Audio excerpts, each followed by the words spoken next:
Welcome back to the Daily Drum on WHUR and Sirius XM Channel 141. This is the Insight segment. I'm Harold Fisher. We have a very important Medical Monday conversation for you tonight. There are big healthcare changes coming for residents east of the river as one major facility closes and a new one opens up. United Medical Center will officially stop operating next week after more than 60 years.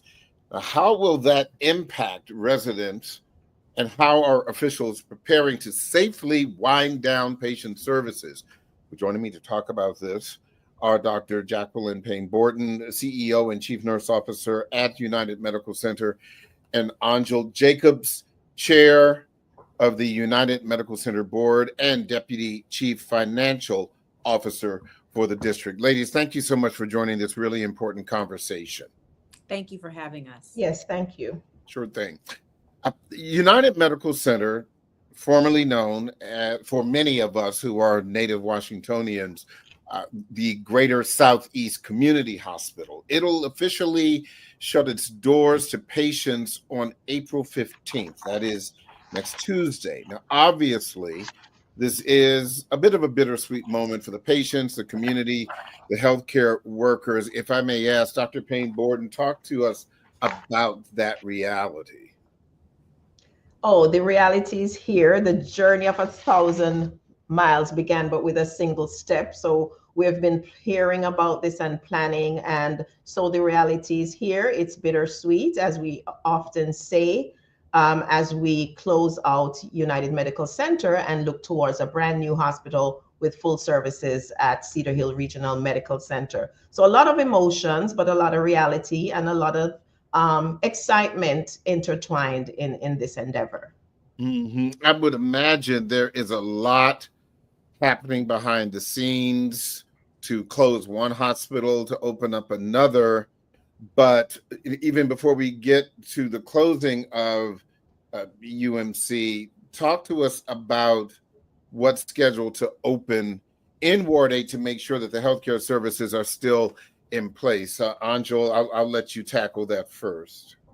Certainly. Thank you very much for the question, Harold. So Sure. Cedar Hill Regional Medical Center will open on April 15th at 12:01 a.m., just as UMC is scheduled to close its operation on that same day. Cedar Hill will be a brand new state-of-the-art facility that will provide expanded medical services to our community. And with that, we hope it will provide greater health outcomes for our most vulnerable residents in the area. Okay. So let me ask you, because at first blush, and I know absolutely nothing about how medical facilities transition, instead of having one closed and the other open on the same day, why not have them overlap? Well, our charge as a hospital, UMC, legislatively was to ensure that we had a continuation of a hospital in the community until such time as Cedar Hill Regional Medical Center was operational. And we have done that. We have worked closely with Cedar Hill. We have met with them on a weekly basis to make sure that there have been no gaps. And as we wind down our operation, we've also worked collaboratively with the other regional hospitals in the area, with the Department of Health, the Department of Healthcare Finance, Fire and Emergency Medical Services, and the DC Hospital Association. So this has been an all hands on deck coordination to make sure that this transition happens smoothly, but most importantly, that it has been patient focused to ensure that patients are properly cared for and that they get to go to a hospital of their choice once UMC winds down. Okay, so this today is the 7th. This actually began on the 1st. So we have, as of today, 8 more days to go.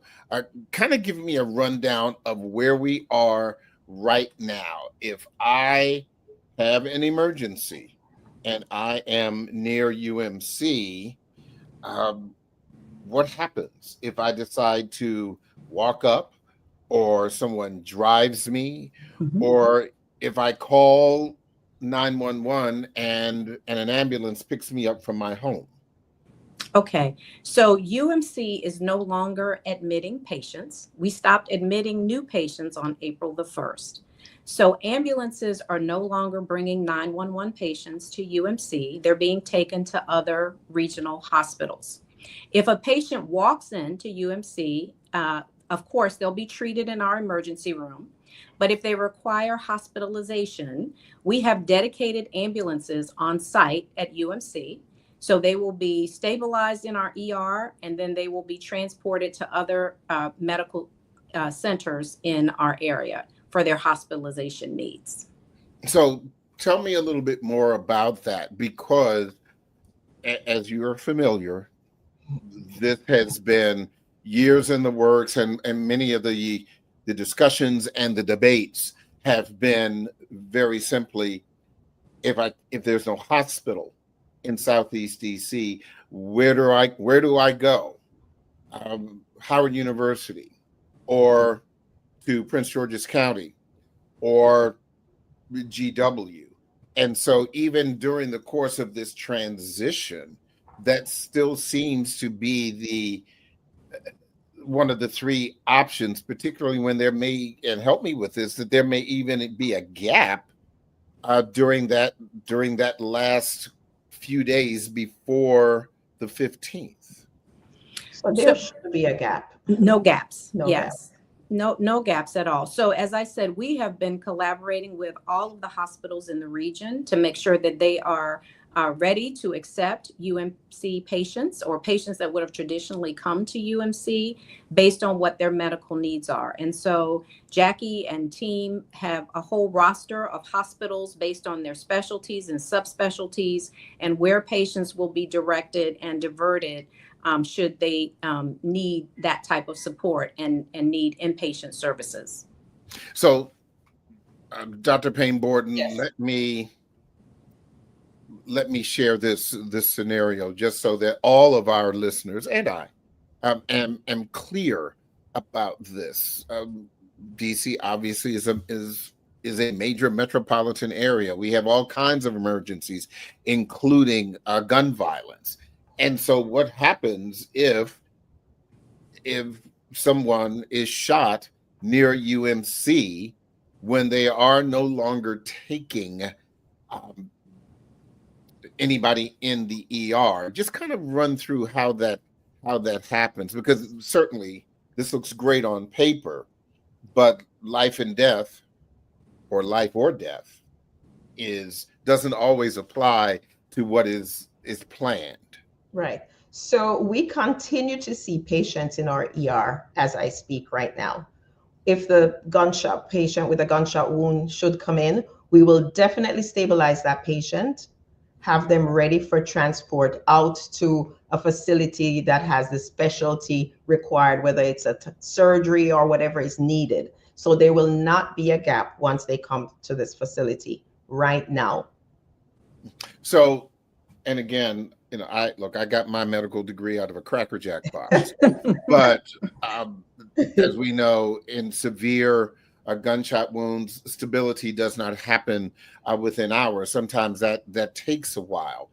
Will UMC be able to care for someone for a day or two or three while the attempts to stabilize happens before they are moved to another hospital?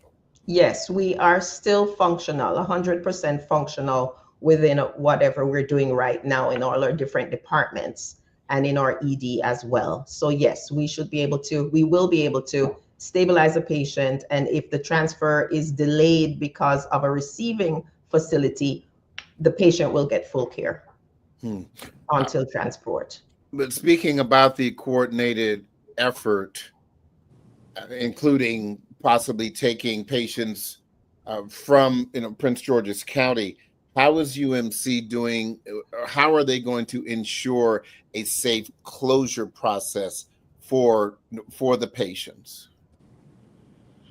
You mean on the day of April 15th? Yeah, or even leading up to that, certainly. So patients, as we said, that are currently in the hospital are being treated. they will be cared for until it's medically appropriate for their discharge. No new patients are being admitted at this point in time.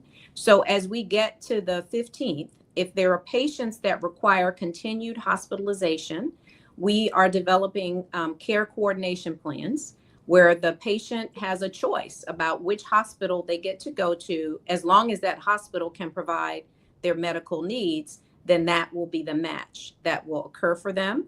And then they will be transported via ambulance to that new facility. There will be 5 dedicated ambulances on that day that will be transporting patients, and they are able to provide a full range of care depending upon what the patient's needs are, to make sure that the patient is safely transported to the new facility where they will continue their inpatient care. That's interesting. So how many patients are at UMC currently? We have a census of 17 right now. Of 17. 17. Okay. Not a lot. Not a lot. Yeah, definitely not a lot. So if those patients are they going through this transition process even as we speak, or will there be patients who will be moved on the 15th? Or do you hope to have them all moved to other facilities before the 15th? Well, since we're still in operations and we do have patients that are inpatient, not just through the ED and discharged or transferred, we have to wait until they meet discharge criteria. If they meet discharge criteria prior to the 15th, they will be discharged. Whether it's home, whether they get discharged home, because you've met your care needs here at an acute level. You no longer need to stay here, so you're going to be discharged. However, if you do not meet discharge criteria by the 15th, then we'll see what's the best facility for your type of illness that we're taking care of. You get a choice and you go to a facility of your choice, with Cedar Hill being one of the choices. I was about to ask that. That was my next question. Would that be on the 15th? Let us say you have 10 patients left who still are in the midst of acute care needs. Is it possible that they could be switched or transported to Cedar Hill? Yes, definitely. Let's see. I have so many more questions to ask you about this transition, including staff and the like. But I need you to just kind of sit with me, and even before I take a break. Is there any information that people can go to if they're listening? Is there a website or anything that you'd like to share real quick before the break where people can get additional information? Yes, they can go to unitedmedicaldc.com, which is the UMC website, to get additional information about the closure dates. Let me have that one more time, please. Okay, it's unitedmedicaldc.com. Wonderful. Stay with us. We are going to take a quick break, but don't forget you can hear this and every edition of the Daily Drum Insight segment via podcast on WHUR.com.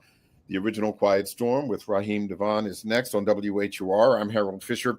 This conversation continues on Sirius XM channel 141 and 96.3 HD2 in just a few seconds.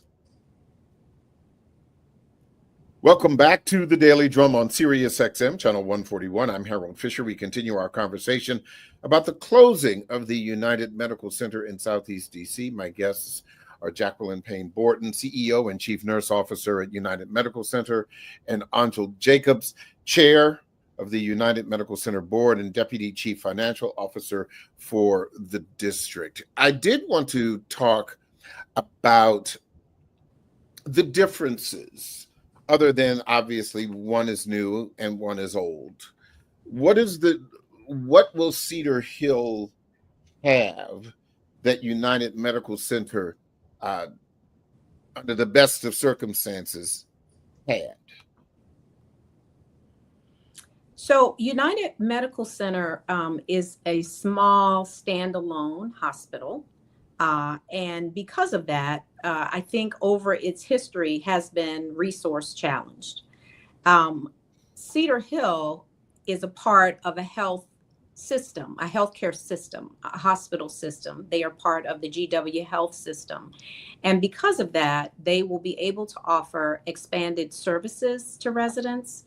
Um, Everything from general medicine and dialysis support. And I don't have an exhaustive list of all the um, different medical modalities that they will offer, but they're a full service hospital, and they will be providing all of the complementary services that relate to being a full service hospital to this community.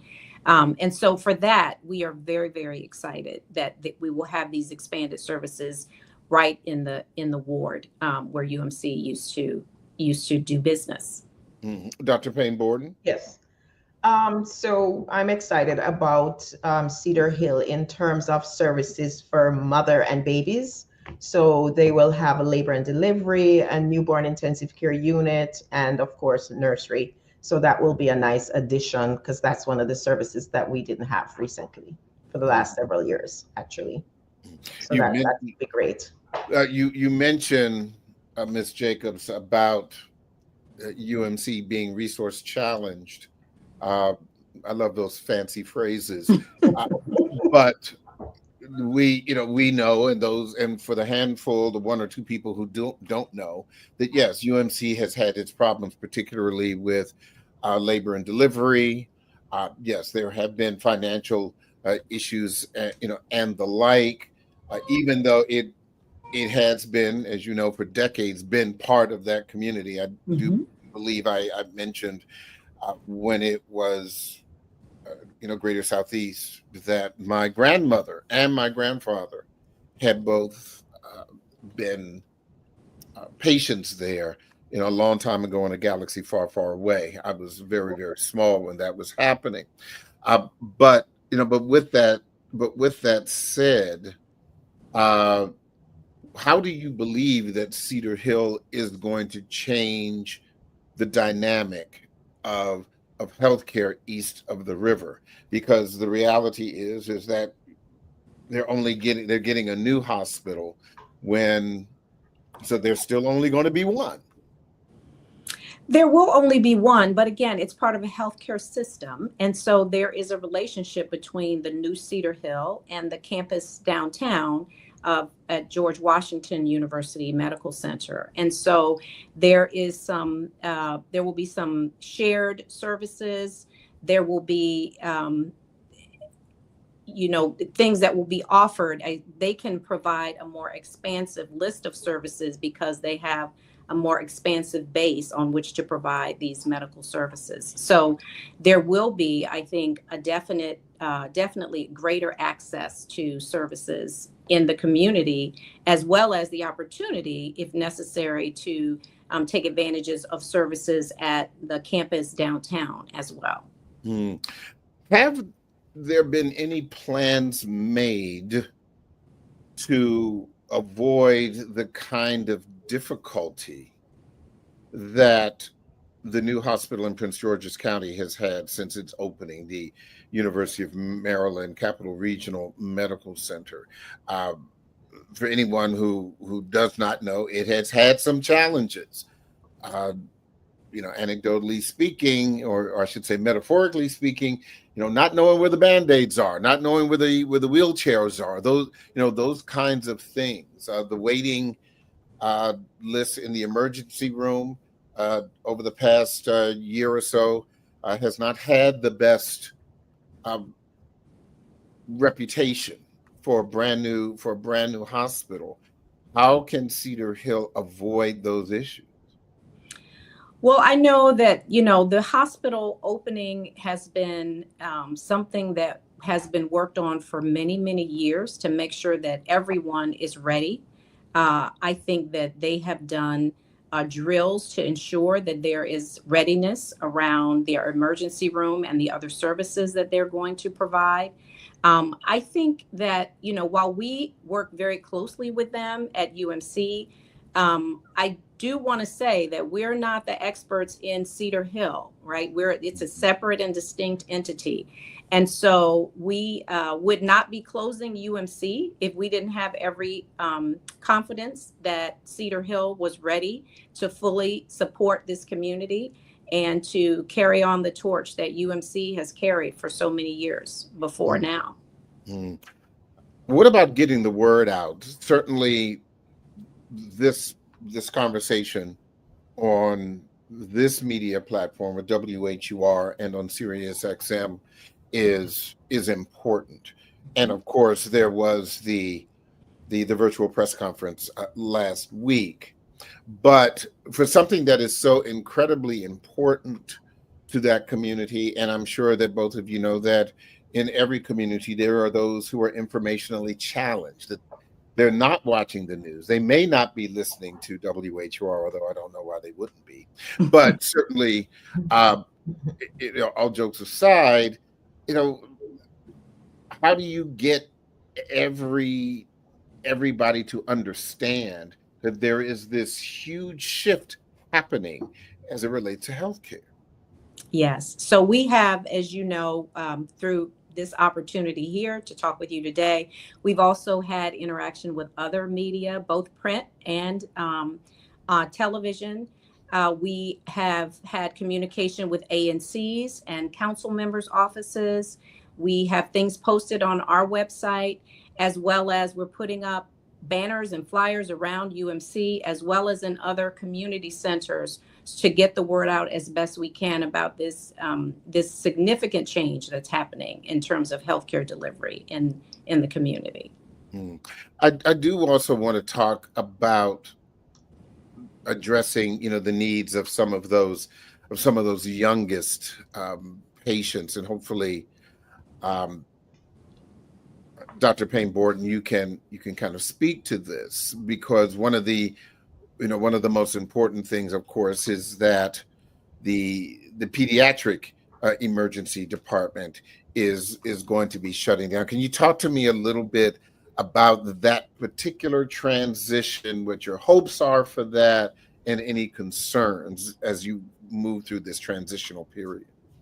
So Cedar Hill Children's National Medical Hospital is on our campus, and we're great partners, and they will remain open seeing children in their ED through April 15th at 11 a.m. So they will continue triaging their patients, treating and transferring if they need to, or discharging, because they do not have an inpatient arm at this hospital, just the emergency department. So there shouldn't be any gaps, because children's will also transfer over to Cedar Hill on April 15th at 12:01 a.m. on that campus. But on our campus, they will continue through 11 a.m. on April 15th, just to ensure that there are no gaps in services. When you talk about collaborating, and this is another thing that I'm sure that a lot of people are concerned about, and and Angel, you said you're certainly not an expert on Cedar Hill, but I'm sure that you've had your ear to the ground, and as you said, this would not be happening the way it is unless there was you have full faith in this process. But talk to me kind of about how things have been working from the UMC side. I mean, what's going to happen to the doctors there? What's going to happen to the nurses? What's going to happen to the custodians and everyone else? Are they all going to just shift over to Cedar Hill? Kind of run down how that's going to happen. So there is not an automatic shift that will happen. The staff at UMC has had the opportunity to apply for jobs at the new Cedar Hill Regional Medical Center, as well as other medical establishments in the district and throughout the metropolitan area. So it's not a one size fits all. they have had the opportunity, if they were interested in opportunities at Cedar Hill, to undergo training and get familiar with the operations that are related to GW Health, to give them an advantage, so that if they do choose to interview, that would give them an opportunity to be selected and to hit the ground running. But we are two separate and distinct hospitals. And so just like there is the new hospital, there are other hospitals in the region as well that can provide opportunities of employment for UMC staff. Mm-hmm. Dr. Payne Borden, what are you going to do? You mean in terms of Dr. Payne Borden herself? Yes. Dr. Payne Borden will support this team until closure, take a little break, and see, what my next path will be. So I have nothing solid right now, but my break in between. Well, everybody deserves a break. Is that something that you would be interested in doing in a similar capacity at Cedar Hill? Not right now. I'm retired military, so I do need to take a little break and then decide. So talk to me a little bit more about your experience at UMC. I mean, I did kind of ask this earlier, but I am interested in you just kind of sharing, some of your experiences, while you've been there, and what this does mean to you personally. Kind of tell the tale from your UMC perspective, if you can. So the tale will begin with having a very supportive staff. The staff here, they're very committed to the community and to the healthcare arena. And so that's how I would start off by saying, without good followership, I could never be, a leader that would take us to this point 7 days before closure. So I really applaud the staff for their resilience and their tenacity. Like you mentioned before, Mr. Fisher, that yes, we have some financial constraints and different barriers, but we stood together. It's a team that stays together. And that has been the biggest thing. I almost feel like I'm in the military once again, with the camaraderie and how we pull together in times of crisis. If we had a flood somewhere, like any hospital would have a flood, we would stick together. We stuck together in COVID, and it got us through.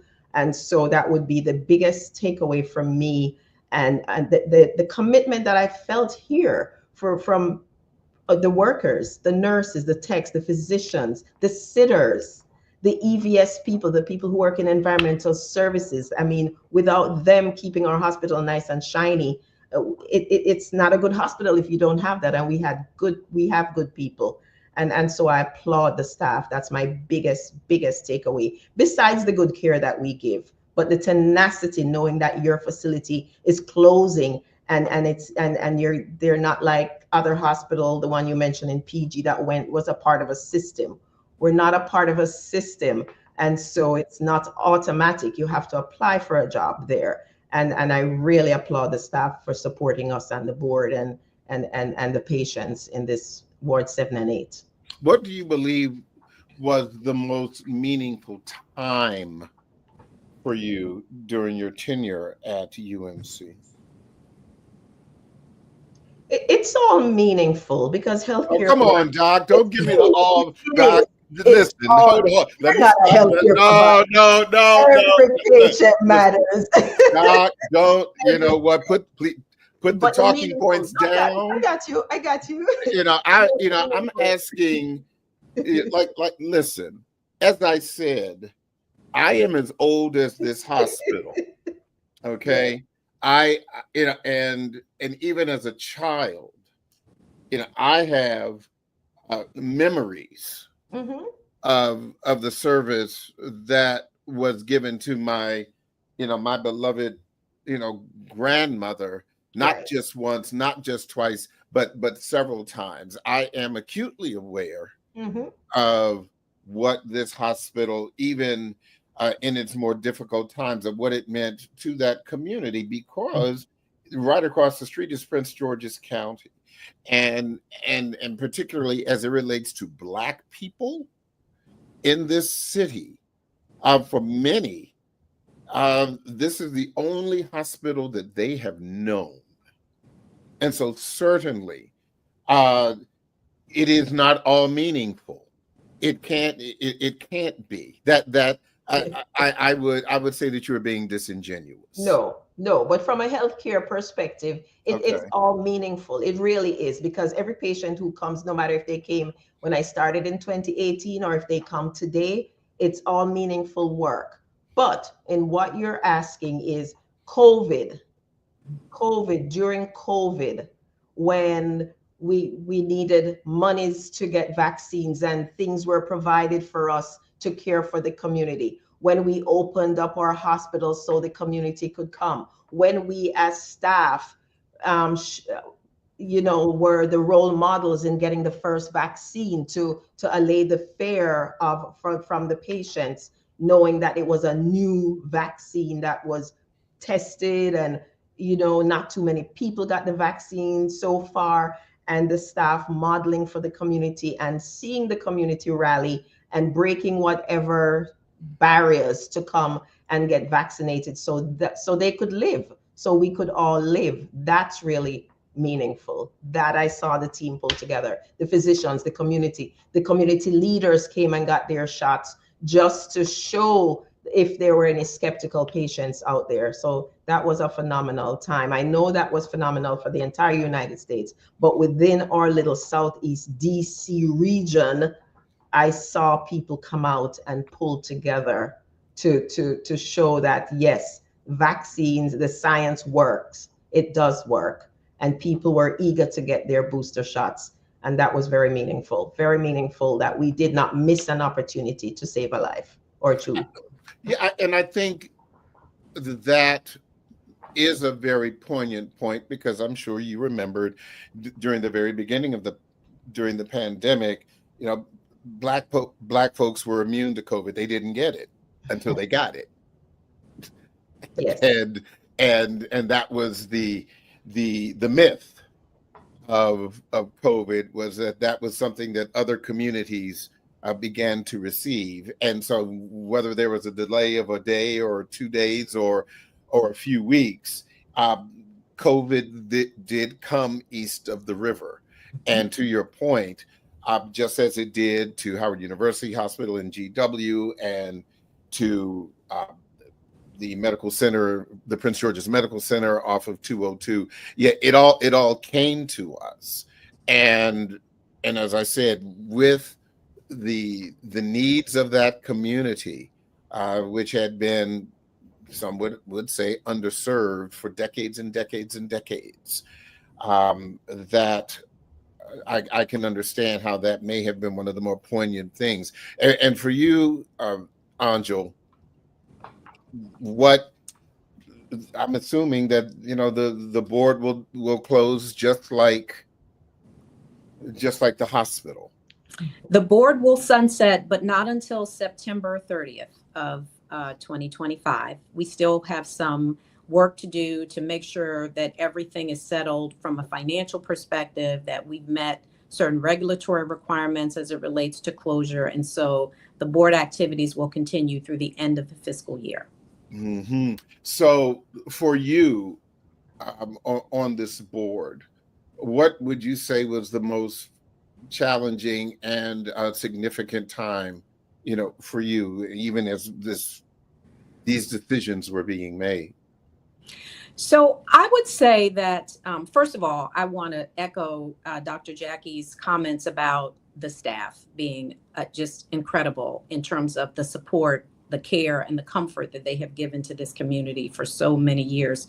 And that literally through this closing process, they're working themselves out of a job, yet they come every day and they're dedicated to stay and to take care of our patients until the last one is gone. And so I want to make sure that on behalf of the board, I tip my hat to that effort, because it takes a lot when you know that you want to go find employment elsewhere to stay and to be committed to the very end. But I would say that closing in and of itself is a very complicated process and takes a lot of attention to detail and a lot of coordination across a lot of different entities to make sure that we do this well. And so this has been probably the most complicated project that we as a board have had to tackle. Um, it has been my privilege to serve on this board and to be a part of serving this community.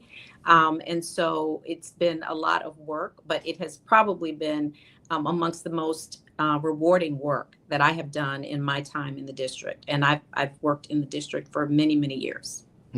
So what do you remember most about UMC? Mm-hmm. Oh goodness! I mean, and I'm going to give you the same jab that I gave Dr. Payne Borden. If you start picking up that paper and reading those talking points to me, I really want to know what this means to you, because as I said before, this is a really, really big deal. Mm-hmm. And the people who are involved, from those who may work in custodial staff, environmental services, all the way up to chief surgeons and the nurses. This is no easy feat. There is institutional knowledge that will disappear when these doors close. And I guess that's what I'm looking for when I ask you this kind of question. Well, and I appreciate the question, because like you, I've been in DC. I'm a native Washingtonian. And the first time I had to go to an emergency room, I went to that hospital. So at the time, it was K-Fritz Hospital. And my mother took me there to get care because I got my hand slammed in a door. And that was the place where I remember the doctors and nurses taking care of me. And so I know what that means to the community, to have a place where you can go that's not too far away, where you're going to be received well, and you're going to be respected and listened to and get the kind of care that you need. I think, I came onto the board in 2018. I think the biggest challenge, like Dr. Jackie, the biggest challenge is COVID. I mean, as I said, we're always a hospital that has been, struggles to make sure that we have all the resources that we need. But COVID challenged us in ways that nobody could have imagined. And I think, to also echo what you said, not only was there this myth that Black people didn't get COVID, but when the vaccine came out, a lot of Black people said, I'm not taking that, right? Because y'all came up with that too fast, and we don't think that's going to work. And so this team was very instrumental in getting the word out, in modeling the fact that the vaccine was safe and effective, and that people could take it and it would save lives, and to work with our community partners to make sure that people had the access that they needed to this life-saving treatment. So I think the COVID experience, there's been nothing like it in my experience with the hospital. So I would definitely say that was definitely the most challenging time, second to trying to now close the hospital. Yeah. That again, a huge undertaking. What are the plans for the building and the campus moving forward? So we don't really know. Those decisions are made once the not-for-profit hospital corporation closes down, that is the property of the district. And they will make a determination about what next steps are as it relates to that campus. It is a very large parcel of land. And so I'm sure that, those responsible in the mayor's office have been thinking about how best to utilize it, redevelop it, and put it to a good use in the future. So what are you going to do once the board shuts down? Well, I have a full-time job as the Deputy Chief Financial Officer of the district. And so I'm going to go back to doing that.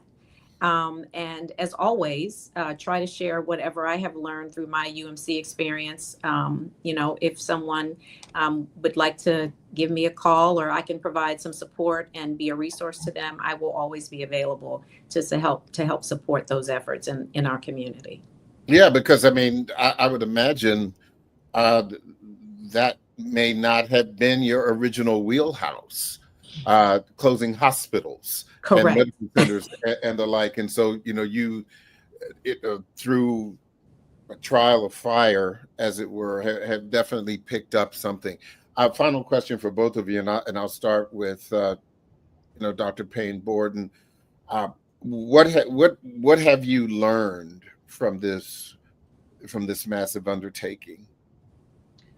I have learned that you cannot do anything in a silo. You need to gather the right players, the right stakeholders. You have to be transparent with what your needs are, what the community needs in order to have a safe closure. And that's the biggest thing. You got to reach out to DC EMS. You got to reach out to the Department of Health, all the accrediting bodies. You got to be transparent and come to one accord in order for this to be effectively executed for our patients, with the patient at the center. Other than realizing that one job is a whole lot easier than having two, Angel. What